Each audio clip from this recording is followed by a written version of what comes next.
Good evening. My name is Moshe Meiman. I'm from Line in Israel. Now, I want to know about the Swiss representative this year. As probably as you know, among the odds is among the three people who is going to win. As far as I know, from the odds there was three singers: the one from Italy, the Netherlands, and the one from Swiss. Now, after the shows, who you think is going to win in this contest? I mean, does he have many chances to do it? Well, these are two questions. I think personally, who's going to win? For me, this will be Sweden, because this is something everyone likes. I think we have good chances to be, I don't know, at least we will qualify, that's for sure. If we're not going to qualify, I will be so disappointed. But if we will win, I think this will be a decision that's made on Saturday evening. There's so many factors that come together and so many good countries competing at the top.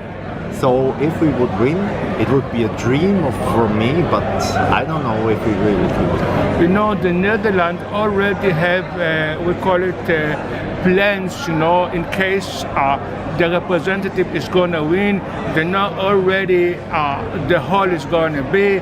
And, you know, I mean, do you have such things also in Switzerland? Because I know the Switzerland are very educated people. I mean, do they have all the plans, which hall, where it's going to be, you know, times, or maybe the fact that the EBU headquarters is in Switzerland makes you choose, you know, to be very strict. What do you think about it? I think there are no plans yet, because we know how to plan. I think 1 year would be enough to plan. What I know so far is that someone of the chiefs from the TV station will be in Tel Aviv. Maybe they're going to announce, but it's not that especially he was flown here for this. He will have other tasks he is going to complete in Israel. And I think after then we will have the normal discussions like every country has. First of all, it's the yes, we will do it, that's for sure, that as far as I know. And then we will see where it takes place, because it's Zurich, as we know already. The biggest stadium is taken, and this is taken for an event. I can't imagine that this is going to be pushed to another place. So there are some cities, Bern, the capital where I come from, there we have the big problem. We have a state, but it's an open one. I don't know if we can cover it. That's going to be some of the discussions. You were speaking about that your favorite is the guy from Sweden. I think Sweden return all the time the same, you know, things, or are using the same things, because actually the Melody Festival is, I think it takes about 4 or 5 weeks.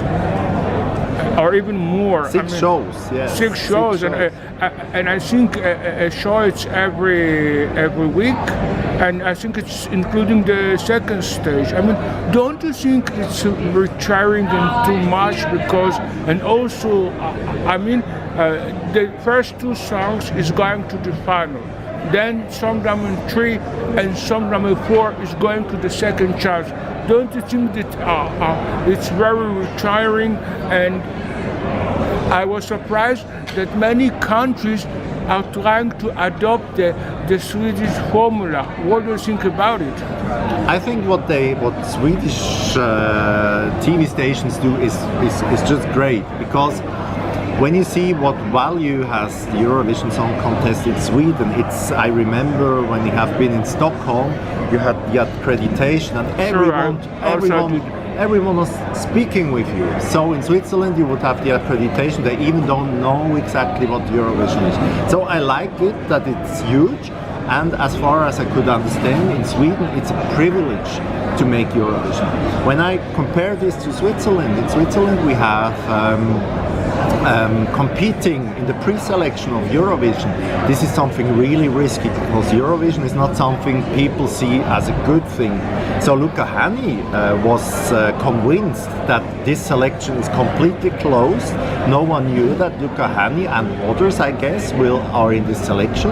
That's why they can compete. While in Sweden, it's the opposite. To be in a pre-selection is like, wow, this is the thing to do for your music business. So I think Sweden does a good thing, but it's not a concept you could adopt to Switzerland. It needs some work. And now with Lucca Hanni, I guess we will have more support that Eurovision is a good thing. Okay, now about Sweden. I mean, myself, I was in the both Eurovisions, the one in Malmö in 2013 and the one in Stockholm in 2016, I believe. Now, Malmö was a great disappointment for us because it was after Azerbaijan, and in Baku, really they treat us well. And I don't know what's happened in Malmö, but it was very terrible. And also for us personally, as Israeli, there was demonstrations, against political issues. I'm not going to ask you what is your political issue. Really, it's not interesting me. But and in Stockholm, I mean, they did it better. What happened that in Malmö it was so bad, while in Stockholm it was much better? I have to admit, I wasn't in Malmö. I only had Stockholm, where my first year was in Copenhagen. So I can't tell you exactly, but I think they, like as you, they did a great job. But if I compare to Eurovision Song Contest in Vienna, this song contest in Vienna remains always the most wonderful thing in my life, because it was so heartful, people helping each other, and for me it's still the best Eurovision Song Contest as I was there. No, I was also in Vienna, and I mean our representative really, Nadav Gage, really made a good job, over there. And it was the first time that we went to final after, I think it was about 3 or 4 years that Israel didn't qualify. And what happened on that time, they passed it to outsourcing to the private sector. So and they found the right formula. And since then, Israel was always in the final. And you can see last year that Choi was Neta and Joy. I mean, what do you think about the song of Neta? And it was really a big surprise for us because we think that there is some anti-Semitism in Europe, and it really was a surprise for us that really most of the people, even among the juries, I'm talking about the audience, they vote for Neta's song. What was the reason really that they chose Neta? Because if you see Neta personally, is quite an obscure person. I mean, she's a little bit fat, and what makes the European to choose about toe of Neta?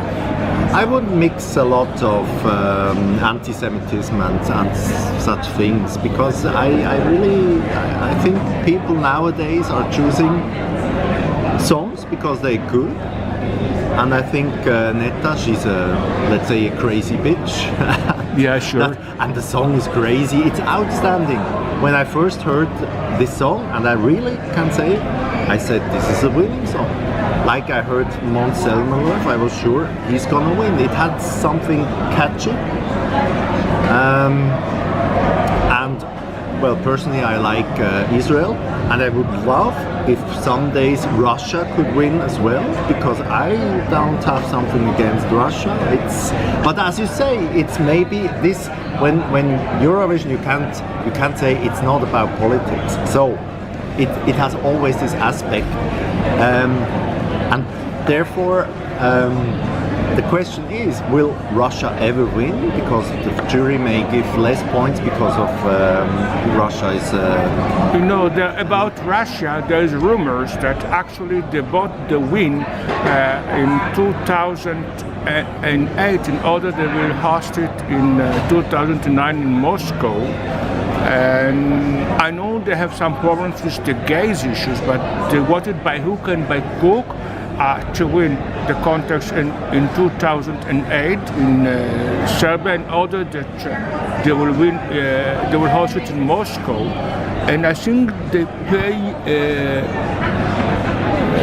an important event from them, because why? Suddenly, in the press conference, President Putin came to see if everything is okay. I think on that time he was the prime minister, because there was a switch between him and Medvedev. So I think really they think it was important. But what's happened, I think they have a problem with the gay issues, you see. And why do you think that? why? Because what's happened since Dana International won, so this contest was resembling automatically with the gay people. Don't get me wrong, I'm not against the gay people, but what has happened that everybody hears Eurovision automatically they think it's only gay people. Now this is the rumor. Now what's happened that Russia is not love the gay people, and they wanted to make a gay parade in the final day, and Russian people say, look, it's better don't make a parade because we're gonna be into trouble. But I can tell you something. I was traveling to Russia the last 2 years really often, and all this gay story, okay, a lot is written and a lot you can take out of the press, and most of the people understand being gay in Russia is forbidden. That's not true. That's not true. Government doesn't take care if you are gay or not. Okay, they're making laws that makes life for gays much more difficult, but there are gay clubs in Russia. The only restriction they give is under the age of 18, nothing gay propaganda can be published. Pedophilia, whatever you call it, pedophilia. Sorry? Pedophilia. I did not. When they, take minors and they're having, sex with them. This is not forbidden. This is as long as you're doing this private, this is not forbidden. No, but the age of consent, below 18, But this doesn't exclude that you can have sex in your private life. It's not as we in the media we write it.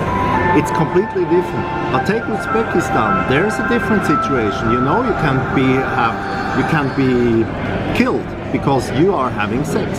So I think people are always talking about Russia, while there are other countries the laws are much, much, much more intense. I don't judge. I don't say that Russia is doing good with gay rights. Of course, there is much work. And now I will tell you something. When I saw the song of Sergei Lazarev tonight,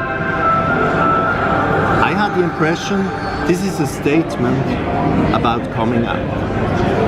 It's a hidden statement about coming out. Don't forget that Mr. Kikarov is gay by himself, so this is obvious. And Sergei is gay as well. Everyone knows in Russia. I wrote to my Russian friends, and they said he's a gay icon for us. We're gonna follow him. He's a hero for us. And I think this message, Scream is like Scream now. And he is standing in the rain. He's like really enclosed, and he's going to escape there. And I think it could be a message for the LGBT community, even not telling. In Israel, we have a great problems. Israel is not an example. The problem is with the religious people that are against all the gays, and that's why you don't have a legal marriage of gay people. So what they're going to overseas and they're getting married. But now Israel has to respect the marriage certificate because it was done in another country. In case they won't respect it, so the other countries won't honor the marriage certificate, even of straight people. So it's, and the religious people knows about it and they can't do nothing. But always the religious people were the balance of power in forming the coalition in the Israeli government.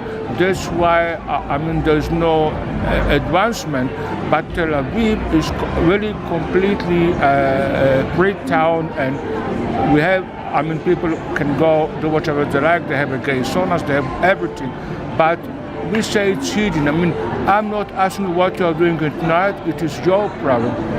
But I don't think that Israel will change the situation. I mean, the approach because of the religious people, and that's it. I mean, we can't change it because the moment that Mr. David Ben-Gurion, the founder of the state, said Israel is a Jewish democratic state, nobody dared to issue a laws that is against the Judaism belief. But unofficially, everybody is doing whatever they like, and they share its own freedom, as like other democratic countries. Anyhow, thank you for your lovely Shalom. interview. Shalom. And enjoy your stay in Israel. Thank you. You Bye. too. You're welcome.